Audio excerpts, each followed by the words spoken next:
ध्यानाभ्यास के लिए कृपया अपने नेत्रों को बंद कर लीजिए।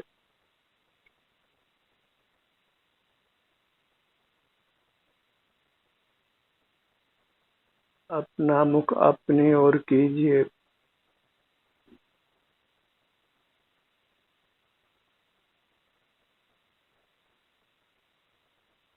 आपका सुख आप में ही है। आप सुख के ही बने हुए हैं, इसलिए अपने से युक्त होकर रहिए।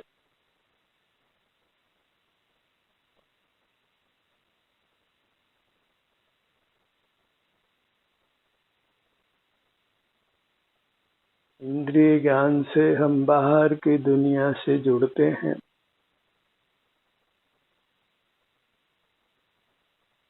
अपने से विमुख होते हैं, अपने सुख से च्युत रहते हैं। बहिर्मुख रहने के संस्कार को ही हमने बलपूर्वक मिटाना है।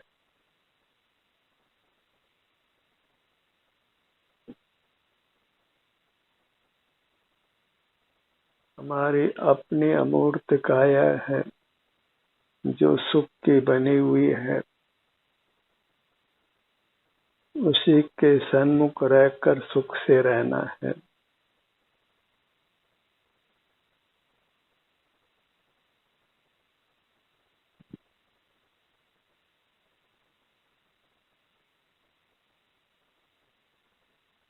सिर से पांव तक ये हमारा अमूर्त स्वरूप है,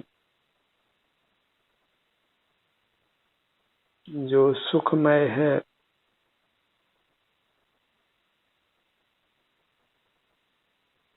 जब हम बाहर देखना बंद करते हैं तो हमें स्वतः अपने सुख का अनुभव होता है। जो बाहर में सुख का हमको भ्रम है, उसका निवारण करना है।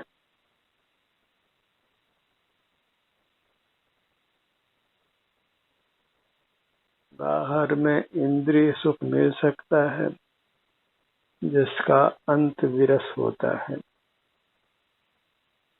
और अपने सन्मुख होने से अतीन्द्रिय सुख मिलता है, और जिसका अंत भी अतीन्द्रिय सुख रूप होता है, जो वर्तमान में भी सुख का कारण है और भविष्य में भी सुख का कारण है।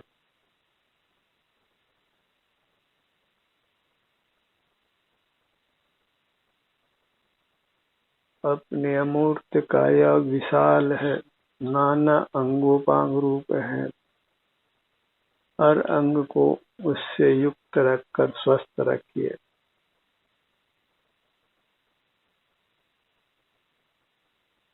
स्वास्थ्य ही सुख है, इसलिए अपने में स्थित रहकर स्वस्थ रहिए, सुखी रहिए। जगत के परिचय की आवश्यकता नहीं है। जगत का परिचय ही हमारे दुख का कारण बनता है। निज परिचय सुख चैन, पर परिचय दुख देन। बाहर के जगत से कुछ भी व्यवहार करना योग्य नहीं है। न काहू की जय चिंते, न काहू के हानि चिंते। न ऊदों का लेना, न मादों का देना, सदा सुखी रहना। अर्थात पर के साथ कोई भी व्यवहार नहीं करना है, तभी हम सुख को भोग सकते हैं।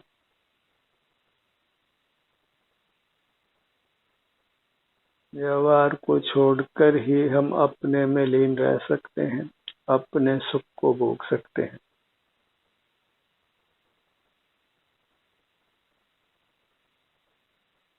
व्यवहार ही संसार का कारण है, और व्यवहार छोड़ने से ही मोक्ष की प्राप्ति होती है। बाहर के सर्व पदार्थ संयोग रूप हैं और उनका नियम से वियोग होता है, इसलिए उनके साथ सदा व्यवहार करना संभव नहीं है। अपने सुख का अनुभव हम निरंतर कर सकते हैं, अनंत काल तक कर सकते हैं, और उसमें फिर किसी बाह्य पदार्थ की आवश्यकता नहीं होती।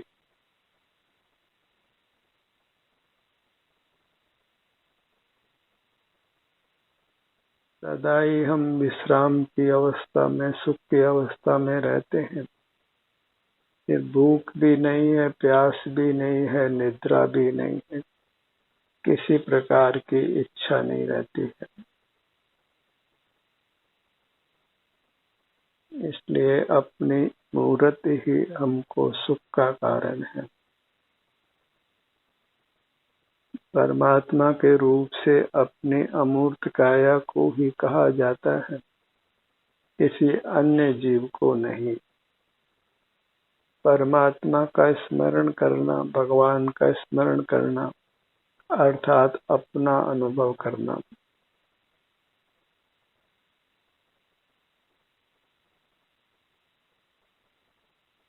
आत्मा शब्द अपने लिए है, इसलिए परमात्मा भी आप ही है। आत्मा ही उत्कृष्ट होने से परमात्मा कहलाता है। अपनी मूर्त ही परमात्मा की मूर्त है। यही अकृत्रिम जिनबिंब है, जिसको किसी ने बनाया नहीं है और जिसका कभी नाश नहीं हो सकता है। अमूर्त काया अमर है, जबकि मूर्त काया विनाशी है।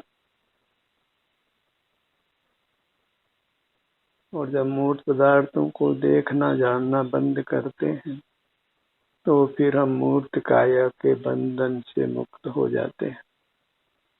आयु पूरी होने के बाद पुनः मूर्त काया प्राप्त नहीं होती। अपने आप को मूर्त के बंधन से छुड़ा लेना है, मूर्त के साथ व्यवहार छोड़ करके।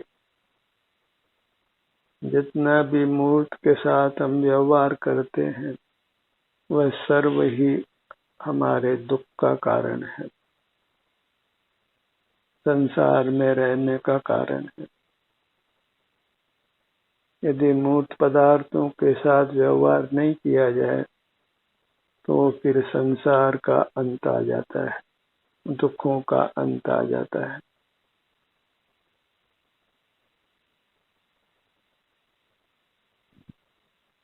अपने ध्यान को अपने सिर के भाग पर लाइए।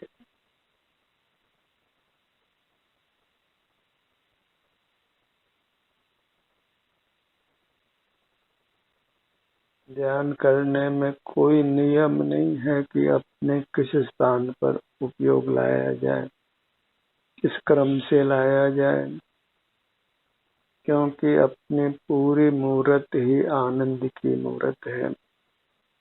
इसके किसी भी भाग पर हम अपना ध्यान लाते हैं, तो हमें आनंद का ही अनुभव होता है, शांति का ही अनुभव होता है।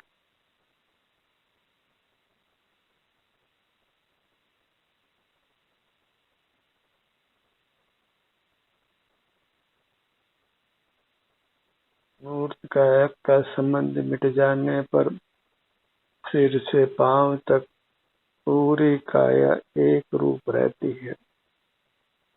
सर्वत्र एक प्रकार के ही सुख का अनुभव होता है। मूर्त की मिलावट ही हमको बहुरूपिया बनाती है, और बहुरूपिया बनना अच्छा नहीं है, क्योंकि आत्मा का शुद्ध रूप वह एक प्रकार का ही है।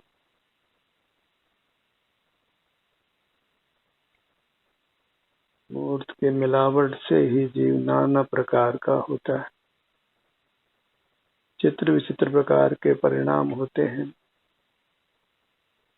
और जब अपने सन्मुख होकर रहते हैं और कर्म का संबंध मिट जाने पर सर्वत्र एक ही प्रकार का आनंद अनंत काल तक होता है।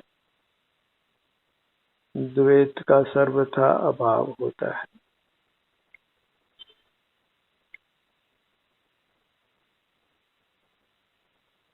जीव एक है और सब प्रकार से एक ही है। द्रव्य एक, गुण एक और एक समय में एक पर्याय, एक परिणाम। द्वैत में ही विकल्प होता है, एक में कोई विकल्प नहीं होता। द्वैत में ही रागादि की उत्पत्ति होती है, एक में कोई राग नहीं होता। इसलिए कहा, एक देखिए जानिए रम रहिए एक ठोर, संभल विमल न विचारिए यह सिद्धि नहीं और।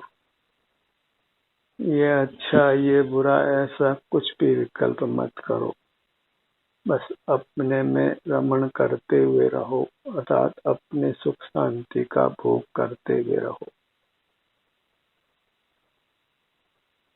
हमें सुख चाहिए और अपने सन्मुख होने से सुख मिल जाता है, तो फिर कोई विकल्प, कोई चाह नहीं रहती है। और चाह मिटी चिंता मिटी मनवा बेपरवाह, जाको कछु न चाहिए वे साहू के सा। जो अपनी ओर नहीं देखते हैं उनको ही बाह्य पदार्थों की आवश्यकता होती है, और जो अपने सन्मुख ही रहते हैं वे तो परमात्मा होकर शाश्वत उत्तम सुख को भोगते हैं। अपने ध्यान को अपने ललाट भाग पर लाइए।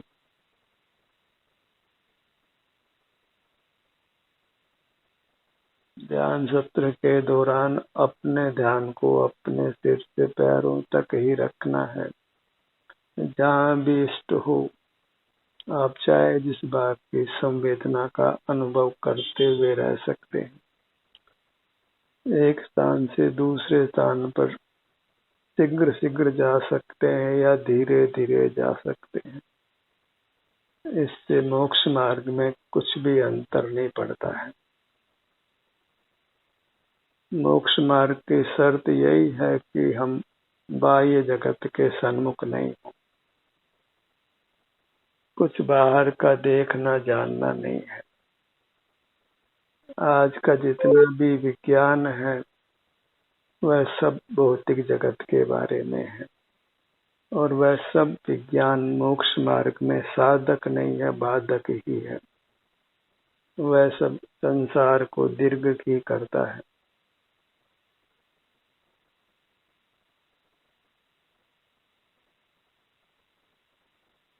सारी शिक्षा आजीविका का साधन मात्र है, मुक्ति का साधन बिल्कुल नहीं है। और पेट तो पशु पक्षी भी भर लेते हैं,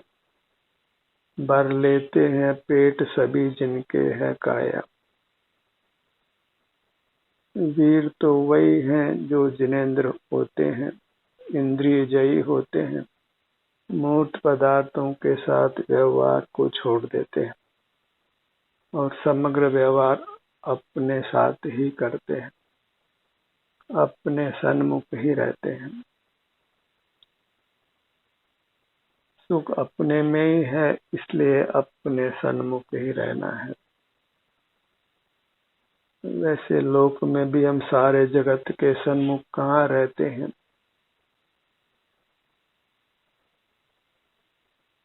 थोड़े पदार्थों को विषय करते हुए हम एक समय में रहते हैं, और वह थोड़े पदार्थों को विषय करना ही हमारे संसार का कारण बन जाता है। उन थोड़े पदार्थों को ही विषय करना बंद करना है, वही सारे जगत से विमुख होना है। अपने ध्यान को अपने भ्रू मध्य पर लाइए।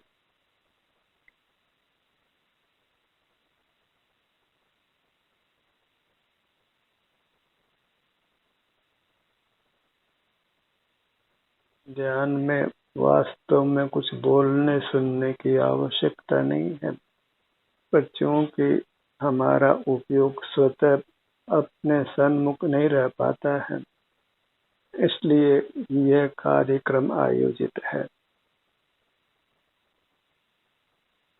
जितना भी समय हम अपने सन्मुख रह सकें उतना अच्छा है। शेष के लिए भावना कीजिए कि हम सतत अंतर्मुख रह पाएं। भावना से ही भवन बनता है। जैसा संकल्प होता है वैसी ही प्रवृत्ति होने लगती है। और यदि हमें वास्तव में अतीन्द्रिय सुख की चाह है तो फिर अवश्य ही राह मिल जाती है। जब हम विषय सुख नहीं भोग कर अपने ही अमूर्त काया का सुख भोगना चाहते हैं तो फिर हम अंतर्मुख भी रह लेते हैं। बाहर में भी हम अपनी आवश्यकता अनुसार व्यवस्थाएं बना ही लेते हैं, तो अंतरंग में भी अपने अतीन्द्रिय सुख को पाने के लिए जीव व्यवस्था बना लेता है। बस चाह चाहिए, फिर राह मिलना सुगम है। मुझे विषय सुख नहीं भोगकर अपना ही सुख भोगना है,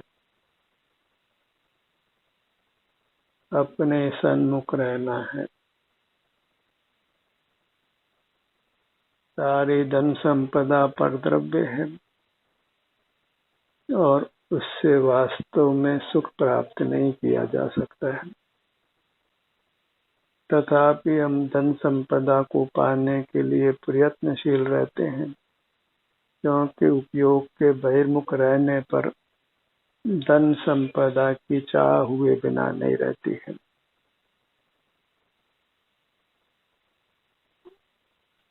सुख हमारे भीतर ही है ये जानकर भी जब हम बहिर्मुख रहते हैं तो फिर सुख के लिए बाह्य पदार्थों को पाने का ही प्रयत्न करते हैं, उनकी रक्षा का प्रयत्न करते हैं, उनको भोगने का प्रयत्न करते हैं।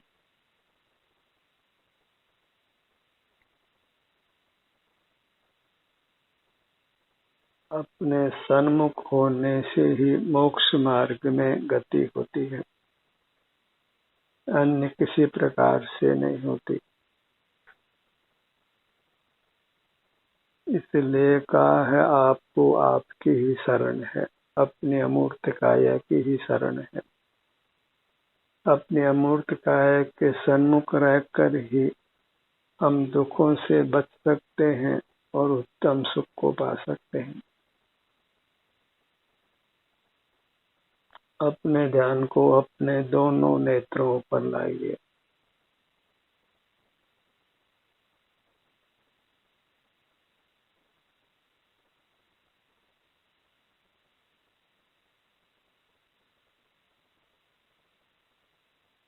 जैसे भी संवेदना मिलती है अपने आप ही उसको हमने स्वीकार करना है, पर पदार्थों की वांछा नहीं करना है, पर पदार्थों के सन्मुख नहीं रहना है।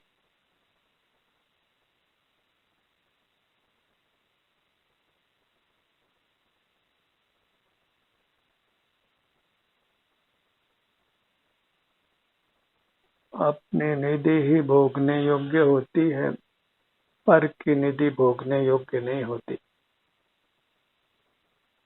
सारे जगत से गुप्त रहकर अपने आनंद को भोगना है।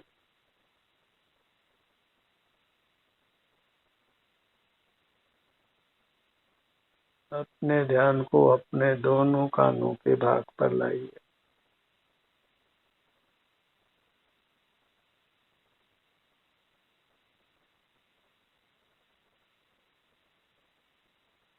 बिना अंग उपांगों का विकल्प किए भी हम अपने अमूर्त काया के सन्मुख रह सकते हैं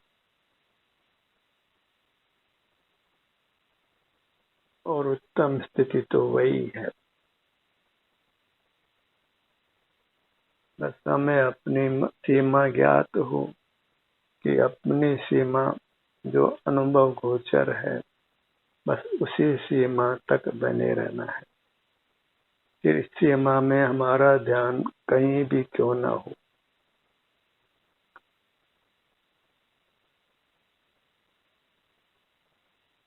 अपने ध्यान को अपनी नासिका पर लाइए।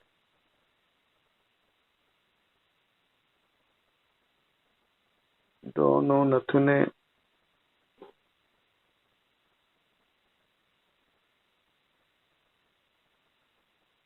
अपने सन्मुख होने से हमको शांति का अनुभव होता है। उस शांति की पहचान करिए, क्योंकि उसी के बल पर आप पुनः पुनः अपने सन्मुख हो सकते हैं।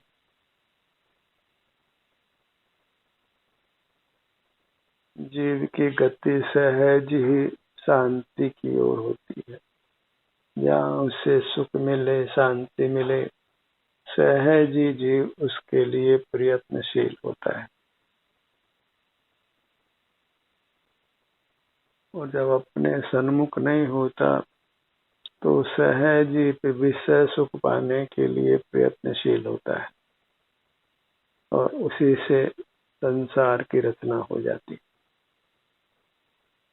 विषय सुख में प्रवृत्ति नहीं हो, इसके लिए हमें अपने सन्मुख रहना होगा, अतीन्द्रिय सुख भोगना होगा। क्योंकि जीव की सुख की मांग नैसर्गिक है।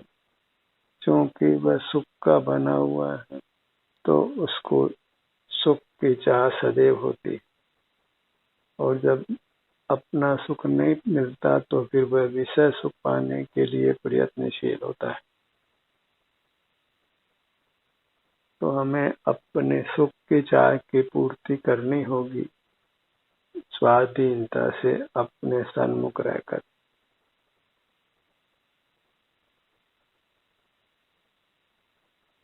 अपने ध्यान को अपने होठों के भाग पर लाइए।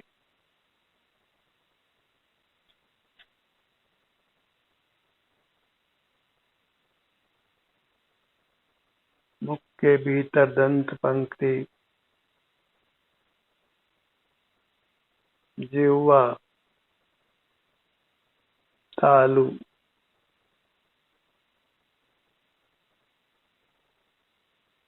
विषय सुख सुख चूंकि दुख का कारण बनता है और विषय सुख की चाह नहीं हो तो उसके लिए बस हमको अपना सुख भोगते हुए रहना होगा। सर्व जीवों को सुख की मांग नैसर्गिक है, इसलिए वे सुख पाने के लिए प्रयत्नशील रहते हैं। और हमें सुख पाने के लिए स्वाधीन प्रयत्न करना है, सम्यक प्रयत्न करना है, अपने आश्रय से सुख पाना है।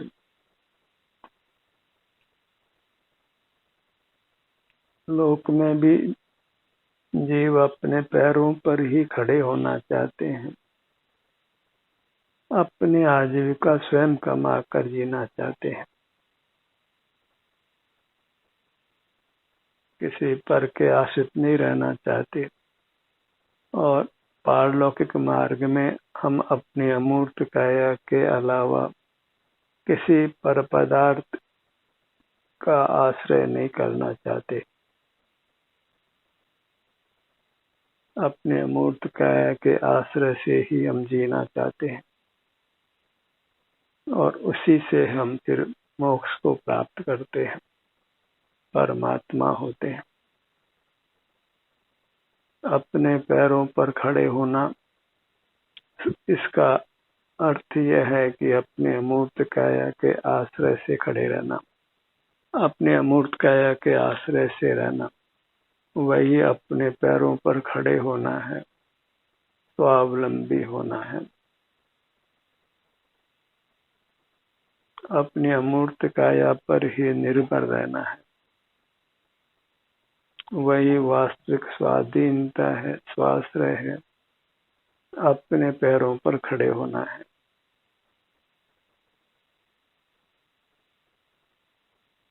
हमें अपनी मूर्त के ही आश्रित रहना है। अपने ध्यान को अपने गर्दन के भाग पर लाइए।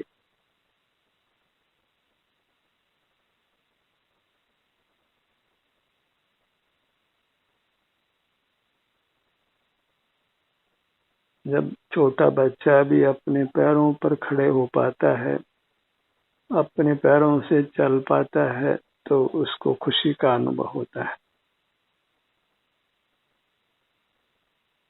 किसी युवा व्यक्ति को अपना स्वाधीन रोजगार मिल जाता है तो वह सुख का अनुभव करता है।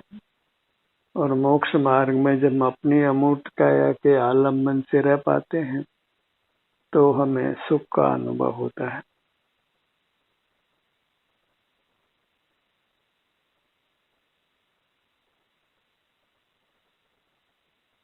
जहाँ हम पर की किंचित भी सहायता नहीं लेते, प्राप्त मूर्त काया की भी हम सहायता नहीं लेते।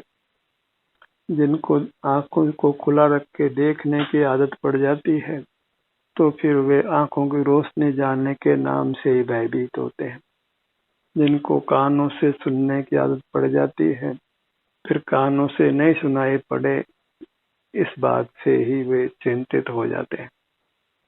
जिनको पाँव से चलने की आदत हो जाती है तो कदाचित पाँव में कठिनाई उपस्थित हो, चल नहीं पाए तो उनको बहुत दुख होता है। अपने हाथों से हमें काम करने की आदत पड़ी है और हाथ नहीं हो तो उस विकल्प से ही हमको आकुलता होती है। कुल मिलाकर मूर्त काया पर हमारा बेहद आलम्बन है, जिस आलम्बन को हमने छोड़ना है। और उसका एक ही उपाय है कि इस मूर्त काया के समान ही हमारी अमूर्त काया है और अंतर्दृष्टि कर्म उसके आलम्बन से जी सकते हैं। फिर मूर्त काया के आश्रय करने की आवश्यकता नहीं रहती है, बाह्य पदार्थों का आश्रय करने की आवश्यकता भी नहीं रहती है। वही मुक्त अवस्था है, वही परमात्म दशा है, जिसको पाने के लिए हमने सतत प्रयत्न करना है। क्योंकि परमात्मा नहीं होने पर हम संसारी रहते हैं और संसार भयावह है, इसमें नाना प्रकार के दुख हैं। अपनी अमूर्त काया के आश्रित रहने का ही सतत प्रयत्न करते रहिए। ध्यान का ये सत्र यहीं समाप्त होता है। आपके सहभागिता के लिए धन्यवाद।